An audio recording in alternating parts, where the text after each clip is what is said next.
Zev Kuro stood alone at the edge of the glass wall, high above the city of Virolith. The skyline stretched endlessly, glowing in layers of white, gold and deep electric blue. The city never truly slept. It only lowered its voice. From this height, everything looked small, quiet, manageable. Zev liked it that way.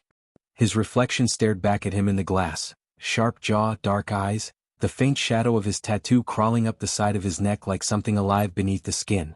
His black suit sat perfectly on him, untouched by disorder, just like the rest of his world. Behind him, the room was silent. Too silent for most people. But not for Zev. Silence was where truth lived.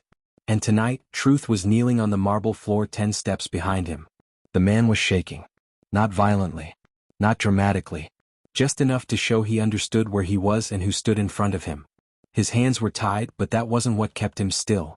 Fear did that better than rope ever could. Zev didn't turn immediately. He let the man wait. Let the weight of the room press down on him.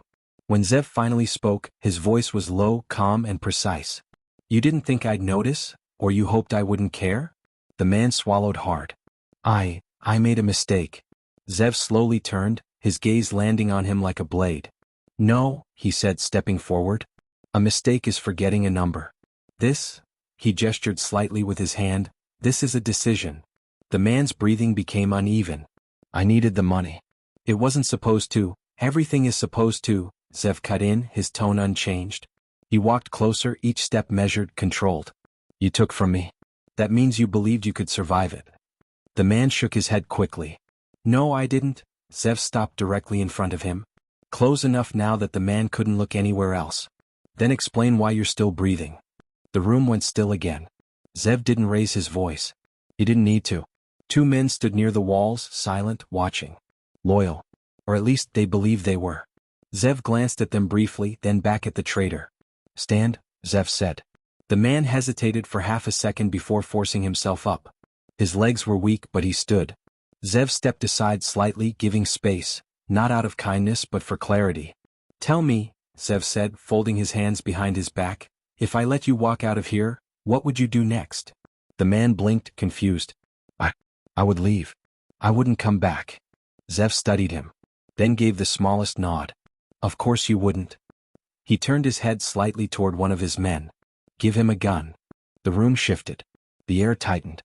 The man froze as one of Zev's enforcers stepped forward and placed a pistol in his trembling hands. "Now," Zev continued, his tone still calm, "prove something to me." The man stared at the weapon like it was burning him. "Prove that you understand the cost of betrayal." Silence stretched. The man's hands shook harder now. I don't understand." Zev's eyes hardened just slightly. "That's the problem." He nodded once.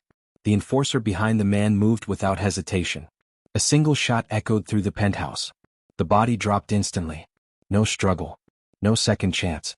Zev didn't look down. "Clean it," he said quietly. His men moved immediately, efficient, practiced. The moment was already over for them. For Zev, it had ended before it began.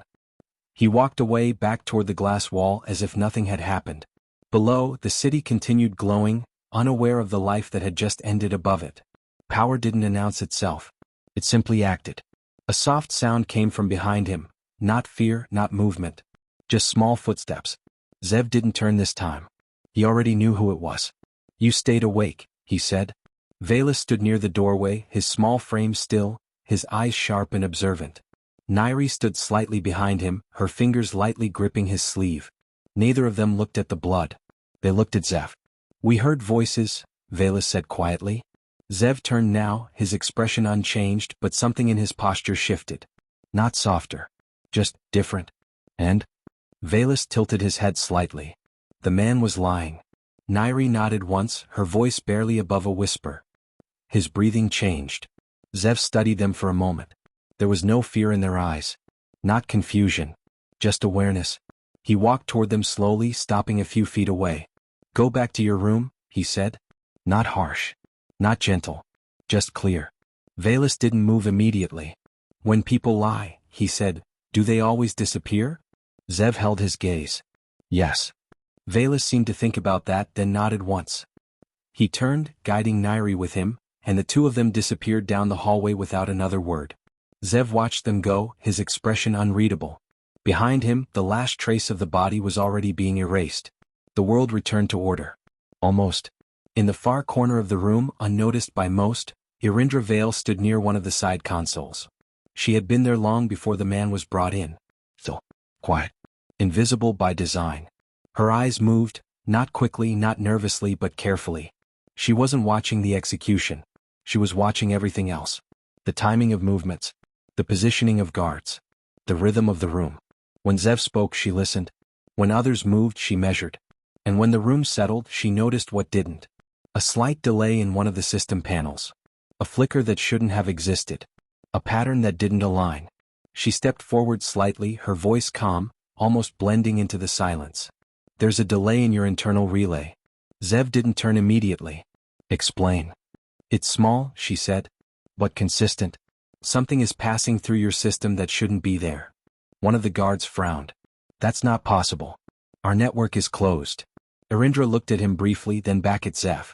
Closed systems are the easiest to study, she said. Zev turned slowly, his eyes locking onto hers. Not questioning. Not dismissing. Measuring. How long? He asked. Not long enough to damage, she replied. But long enough to learn. The room shifted again. Not in fear this time, but in awareness. Zev walked toward the main console, his gaze focused. Someone inside my walls just breathed wrong, he said quietly. No one spoke after that. Orders didn't need to be given yet. The understanding was already there. Something had moved beneath the surface. Something careful. Something patient. Irindra's eyes moved again, this time toward the far hallway. 2 guards passed by, right on schedule. Or at least they should have been. She watched their timing. Their spacing. Their rhythm. Then she spoke again, softer this time. Your system isn't broken. Zev glanced at her. It's being watched. Silence followed. But this silence was different. This one had weight. Morning in Virulith did not bring warmth. It only changed the color of the light. The city still moved with the same quiet intensity, the same hidden currents beneath polished surfaces. Inside the penthouse, everything was already in motion. Zev Kuro stood at the center of the room, facing a wide digital display that stretched across the wall. Streams of data moved in clean, precise lines, routes, shipments, coded communications. At a glance it all looked normal. But Zev didn't rely on appearances. He watched patterns. And something was off. Run it again, he said. One of his men nodded quickly and adjusted the feed. The same routes appeared. The same confirmations. But Zev's eyes narrowed slightly. It's too clean, he murmured. No one responded. They knew better than to interrupt when he was thinking. Behind him, Irindra Vale stood near the edge of the room, silent as ever. Her presence didn't draw attention, but it never disappeared either. She watched the screen not with urgency but with quiet focus. Zev turned slightly, just enough to catch her in his peripheral vision. You see it, he said. It wasn't a question. Irindra stepped forward a fraction. Yes. He waited. She didn't rush. The inconsistencies aren't in what's missing, she said calmly. They're in what remains. Zev's gaze sharpened. Explain. The routes that failed, she continued, they failed too perfectly. No noise. No delay. No attempt to recover. That doesn't happen unless someone wanted them to fail exactly that way. One of the men frowned. Or they were just hit clean. Irindra glanced at him briefly. Clean operations leave traces, she said. This left none. Zev watched her now fully. You speak like someone who has seen this before. Irindra met his gaze without hesitation. I speak like someone who survived it.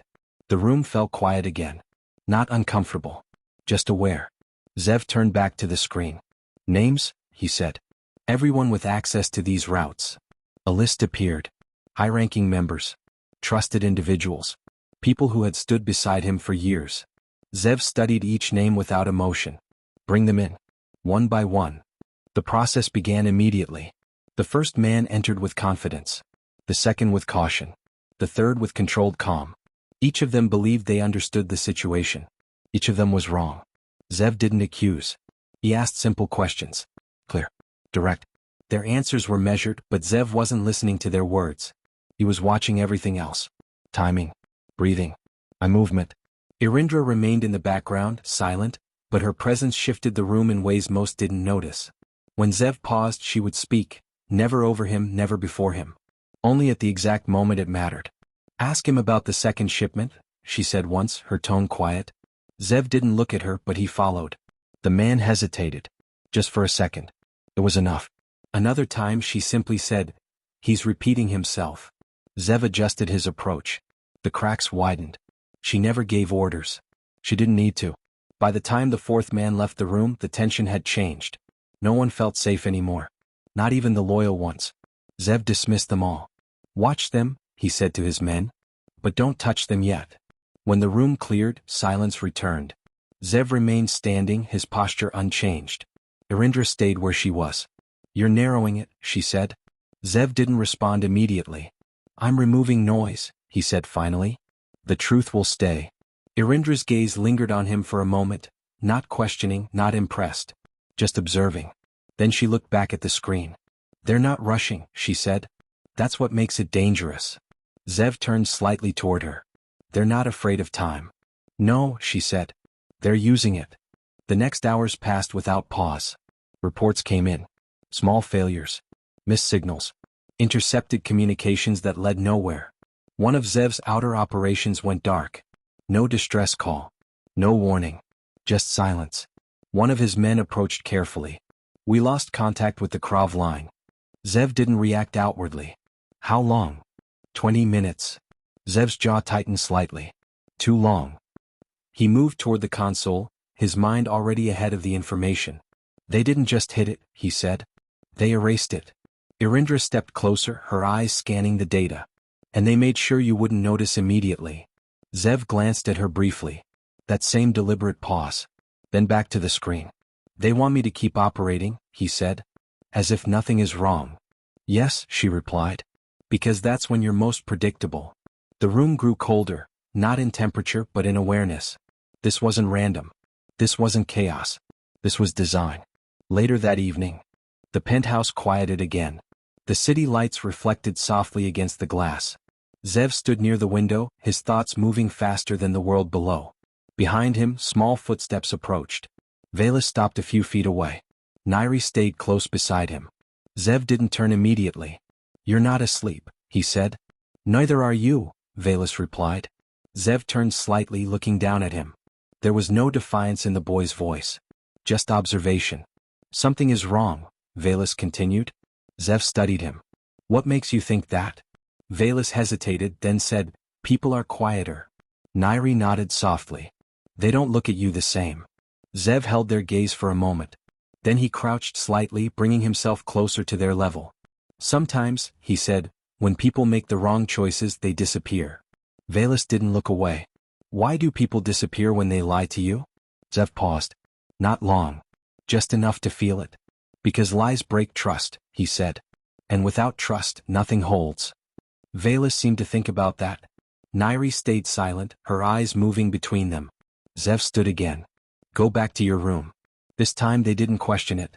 They turned and walked away, quiet as before. Zev watched them go, his expression unreadable. When he turned back, Irindra was already there. She hadn't made a sound. "They understand more than you think," she said. Zev didn't respond. His focus shifted back to the systems. "So do you," he said after a moment. Irindra's gaze met his briefly. That same controlled stillness passed between them. Then it was gone. She moved toward one of the side panels, her fingers tracing patterns across the interface. "There," she said softly. Zev stepped closer. "Show me." "It's not visible unless you look at the timing," she explained. "Every override leaves a shadow. Even the clean ones." Zev leaned slightly, his eyes narrowing as he followed her indication. At first it looked like nothing. Then, there it was. A slight delay.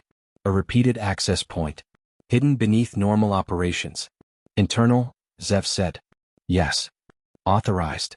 "It shouldn't be." Zev's expression hardened. Not anger. Not yet. Just clarity. "Track it." Irindra didn't move immediately. She watched the pattern for a second longer. "It's not just access," she said. "It's observation." Zev looked at her. "Meaning?" Irindra's voice dropped slightly. "Someone isn't breaking your system." A small pause. "They're studying it." The room felt heavier now. Not louder. Just deeper. Zev straightened slowly, his mind already shifting forward. "They're preparing," he said. Irindra nodded once.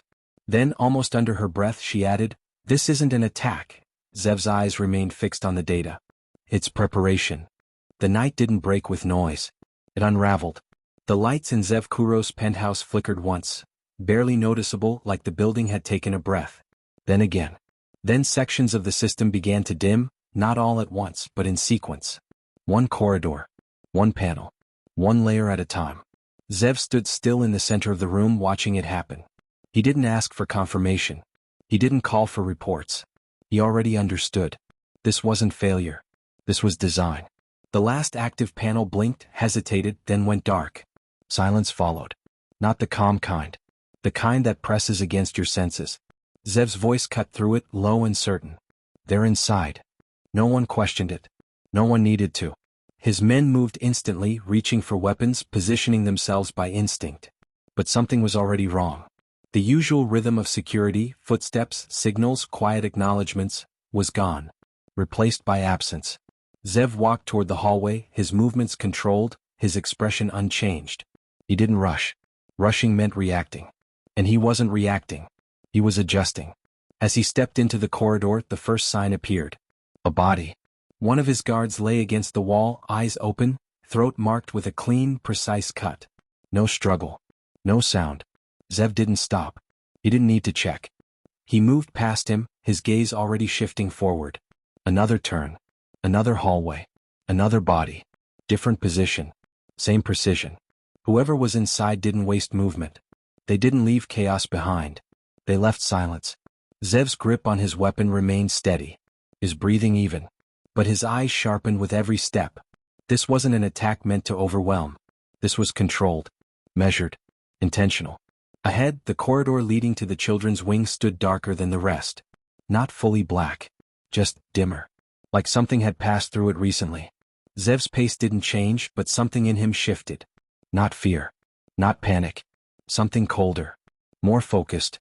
He reached the doorway just as a shadow moved inside. Before he could enter, a soft, controlled sound cut through the silence. Not loud. Not frantic. Just final. Zev stepped inside. The room was low-lit, the emergency system casting faint lines of light across the walls.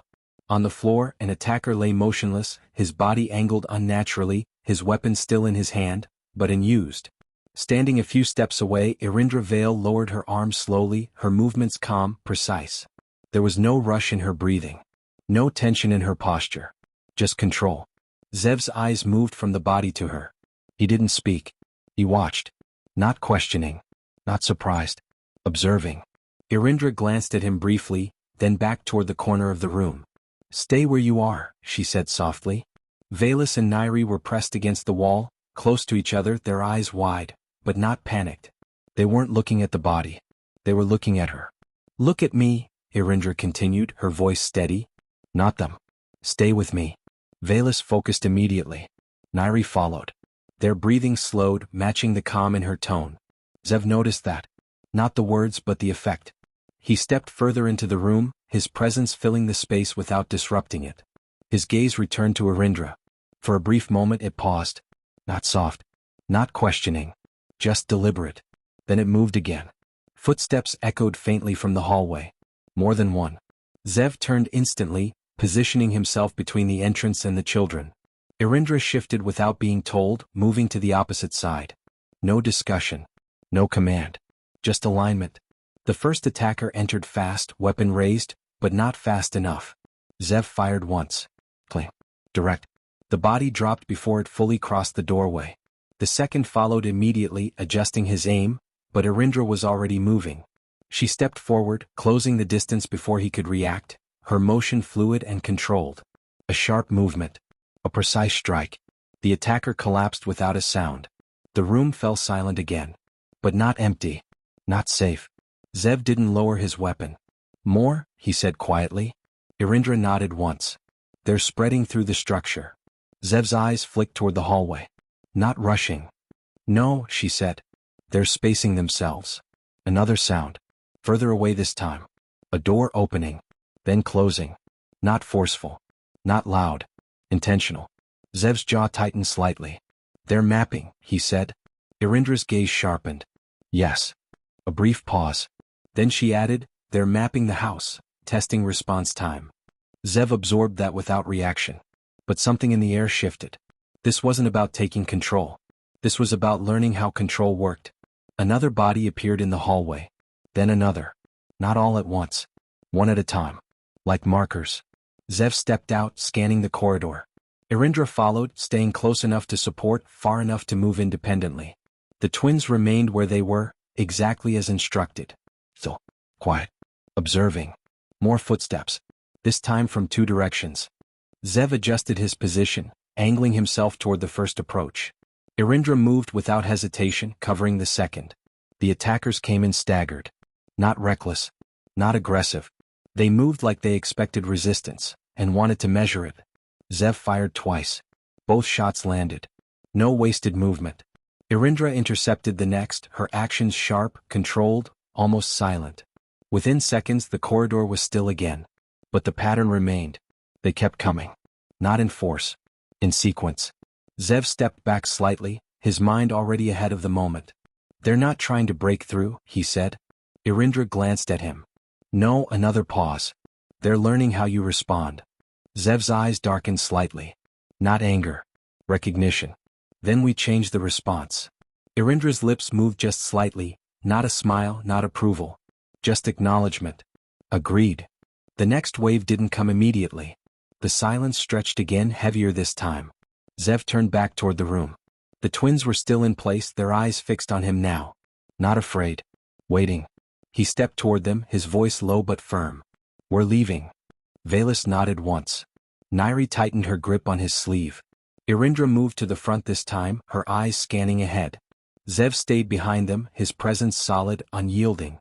They moved through the corridor carefully, stepping past bodies that marked the path like quiet warnings. No alarms. No chaos. Just controlled movement through a space that no longer belonged entirely to them. As they reached the lower level, the systems flickered again. Brief. Subtle. Then still. Zev slowed slightly, his gaze moving across the structure. They're pulling back, he said. Irindra didn't stop walking. They have what they need. Zev looked at her.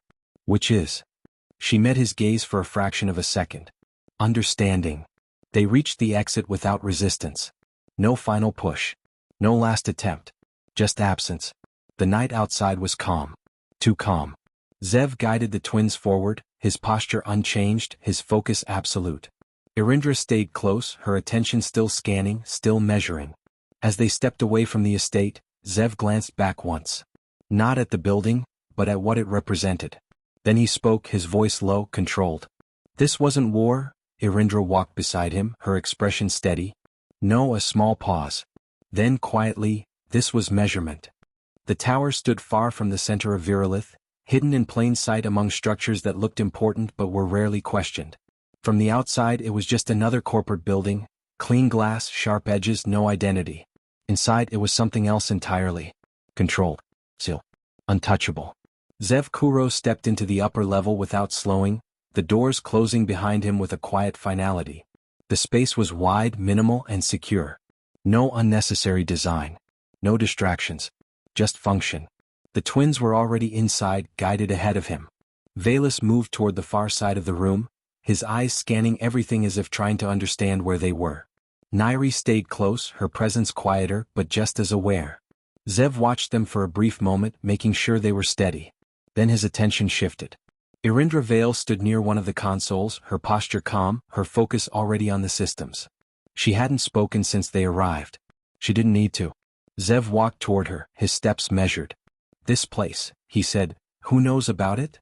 No one who matters, she replied. He studied her for a moment. There was something different now. Not in how she moved, but in what she no longer hid. You were already here before tonight, he said. Not a question. Irindra turned slightly, meeting his gaze. Yes. Silence followed. Not tense. Just direct. Zev's eyes didn't leave hers. Start from the beginning. Irindra didn't hesitate. I was placed in your house 2 weeks before the first breach. Zev's expression didn't change, but something deeper settled behind it. Placed, he repeated. By who? A network that monitors high-risk power structures, she said. Yours was flagged. Zev folded his arms slowly. For what? Instability, she replied. Not from outside. A small pause. From within. The room felt heavier. Not because of the words, but because of what they confirmed. Zev turned away slightly, his mind already moving through everything that had happened. Every failure. Every delay. Every moment that didn't fit. You knew this was coming, he said. I knew something was building, Irindra corrected. Not the form. Not the timing. Just the pattern. Zev glanced back at her. That same deliberate pause in his gaze. Then it passed. And you stayed silent. I stayed effective, she said calmly. If I revealed too early they would adjust. If I waited they would commit. Zev considered that. Not dismissing it. Not accepting it blindly. Just weighing it. So now they've committed, he said. Yes.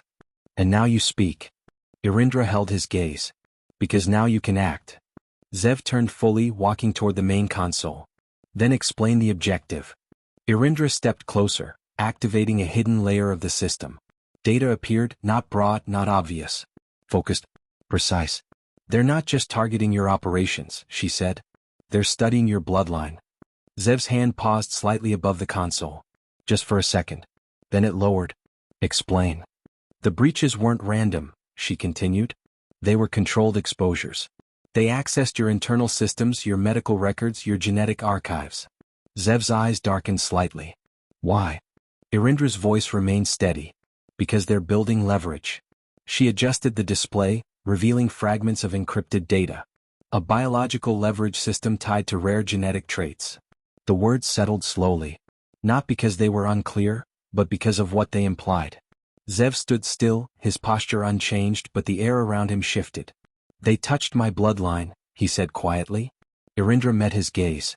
They catalogued it. Silence followed. Not empty. Heavy. Zev's mind moved quickly now, connecting pieces that had been separate before. The precision of the attack. The restraint. The lack of direct confrontation. This was never about taking him down. It was about understanding what he valued most, and how to use it. He turned away from the screen, his focus shifting inward. Not emotional. Not reactive. Just deeper. The twins. Not just targets. Assets. Data points. Something to be measured, stored, used. Zev's jaw tightened slightly. Not anger. Not yet. Something colder. Who else knows? He asked. Irindra didn't answer immediately. Instead, she brought up another layer of data. Names. Access logs. Internal movements. Zev stepped closer, his eyes scanning quickly. Then he stopped. One name. Familiar. Trusted. Present for years. No, he said quietly. Irindra didn't respond. She didn't need to. Zev's gaze hardened as he turned away from the console. Bring him in. It didn't take long. The man entered the room with controlled steps, his posture steady, his expression neutral. He had always been reliable. Always precise. Always loyal. Or so it seemed. He stopped a few feet from Zev, waiting. You called for me. Zev studied him for a moment. No immediate accusation. No raised voice. Just observation. You've been with me a long time, Zev said. Yes. You've seen how I handle betrayal. The man didn't respond. His silence said enough. Zev stepped closer, his presence filling the space. So I'm going to give you one chance, he said. Speak before I decide. The man's jaw tightened. Just slightly. It wasn't for power, he said finally. Zev's eyes narrowed. Then what? Pause. Then the truth came, not rushed, not dramatic. Just heavy. They have my family. The room shifted. Not in sound. And wait. Zev didn't move immediately. He watched him. Measured him. How long? Weeks. And you said nothing. The man's voice lowered. I thought I could manage it. Limit the damage. Zev's gaze didn't soften. But it changed. Not forgiving. Not cruel. Just clear. You let them inside. I had no choice. Zev tilted his head slightly. There's always a choice. The man didn't argue. He didn't beg. He just stood there, knowing exactly where this would end. Zev turned slightly, walking past him. Not turning his back fully. Never that. You were loyal, Zev said. Until you weren't. A small pause. That matters. The man closed his eyes briefly. Not in relief. In acceptance. Zev raised his weapon. No hesitation. No anger. Just decision. The shot echoed once. The body fell. Silence followed. Irindra didn't move. She had seen this before. But something in Zev had shifted. Not outwardly. not in posture or tone, but in direction. He no longer stood as someone reacting to threats. He stood as someone understanding them. Zev lowered his weapon slowly, his gaze fixed ahead. They built this carefully, he said. Irindra stepped closer. Yes. They think I'll respond the same way I always have. They're counting on it. Zev turned slightly, his eyes meeting hers. That same deliberate pause. Not soft. Not distant. Focused. Then he spoke. If you chase them, you lose? Irindra said quietly. Zev held her gaze for a moment longer. Then his voice came, calm and certain. I'm not chasing. A brief pause settled between them. Then, without breaking eye contact, he finished, I'm erasing. Zev Kuro did not move immediately after the decision was made. He stood in the quiet tower, looking at the data one last time, not to confirm it but to understand it completely. This was not a war that could be ended with force alone. It was a system. Built carefully. Layered through people, money, access, and silence. To destroy it, he would not strike at the surface. He would remove everything beneath it. The first move came without noise. Accounts began to close. Not suddenly, not in a way that would alert attention. Slowly. Quietly. Funding streams that fed the enemy's operations started to dry. Shell companies lost access. Transactions failed at precise moments. It didn't look like an attack. It looked like decay. Irindra Vale stood beside him as the first chain collapsed. She didn't give orders. She didn't ask questions. She moved with him, adjusting, redirecting, anticipating. They no longer worked in separate roles. There was no distance between decision and action. They'll notice the disruption, she said. Not immediately, Zev replied. And by the time they do, they won't know where it started. He shifted the display, bringing up a list of secondary contacts. Remove these next. Irindra's eyes scanned the names. All of them? Zev didn't hesitate. If one breaks, the rest will follow. The removals began. Allies turned unreachable. Safe routes became exposed. Quiet agreements dissolved without explanation. No confrontation. No warning. Just absence. The system began to collapse inward. Reports came in from across Virulith. Confusion. Miscommunication. Internal friction. People who once operated with confidence now moved carefully, unsure of what had changed. Zev watched it all without expression. This was not chaos. This was control. They're turning on each other, one of his men reported. Zev nodded once. Good. Irindra adjusted the feed again. There's resistance forming here, she said, pointing to a cluster of activity. They're trying to stabilize. Zev stepped closer. Then we removed the center. The final phase began. Not an attack. A shift. Individuals within the enemy structure started to change sides. Not through fear. Not through force. Through clarity. Information was placed where it needed to be. Truth revealed at the right moment. Doubt introduced with precision. Trust broke faster than any weapon could achieve. Within hours, the structure that once operated as a single entity fractured into isolated pieces. No coordination. No direction. Just fragments trying to survive. Irindra watched the progression, her expression calm. You didn't just weaken them, she said. You removed their ability to exist as one. Zev's gaze remained on the screen. Systems fail when they lose connection, he said. People are no different. The location of the leader came last. Not hidden. Not protected. Just exposed. Without the system around him, he had nothing left to hide behind. The building was quiet when Zev entered. No guards. No resistance. Just empty space leading to a single room at the end of the corridor. Irindra walked beside him, her steps steady, her awareness sharp. There was no tension between them. No need for signals. They moved as one. The door opened without force. Inside, the man sat alone. Pale. Tired. Connected to machines that hummed softly in the background. His power was gone. Stripped away piece by piece until nothing remained but the person beneath it. He looked up as Zev entered, his eyes carrying something between fear and acceptance. You took everything, he said quietly. Zev stepped forward, his presence filling the room without effort. No, he replied. You built something that couldn't survive exposure. The man gave a weak smile. It was working. Zev's expression didn't change. Until it wasn't. Silence settled between them. Not hostile. Final. The man shifted slightly, his strength clearly fading. If you kill me, he said, his voice thin, another rises. Zev looked at him, his gaze steady, unreadable. Then he spoke. Then they'll learn faster. He raised his weapon. One shot. Cling. Controlled. The machines continued for a moment, then stopped. The room went still. Irindra didn't move immediately. She watched the body, then the quiet space around it. No reaction. No hesitation. Just completion. Zev lowered his weapon slowly. He didn't look back. There was nothing left there. They left the building the same way they entered, without resistance, without noise. By the time they stepped back into the night, the system was already gone. Not defeated. Erased. Virulith continued as it always had. Lights glowing. Streets moving. No sign of what had just ended beneath its surface. The penthouse was silent when they returned. Not empty. Controlled. The twins were inside, exactly where they were meant to be. Velas stood near the window looking out at the city. Nairi sat close by, her posture calm, her presence steady. They turned as Zev entered. No fear. No questions. Just recognition. Zev walked toward them, stopping a few feet away. He didn't speak immediately. He didn't need to. Velas studied him for a moment. "It's finished," he said quietly. Zev looked at him, then at Nairi. Yes. That was enough. They returned to their place by the window, the city reflecting in their eyes.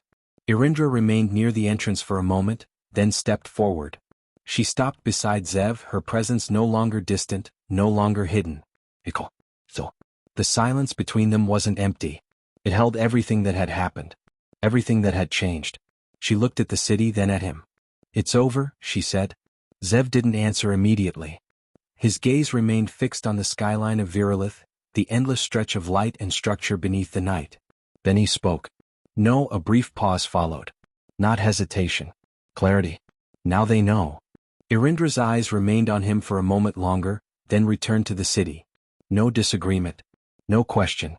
Just understanding. Below them, Virulith continued to move, unaware that its balance had shifted. The dark scorpion no longer operated in the shadows alone. It had become something else. Not louder. Not visible. But undeniable. Power no longer needed to prove itself. It simply existed. And now it was absolute. Thanks for watching. Don't forget to like, share and subscribe for more interesting videos.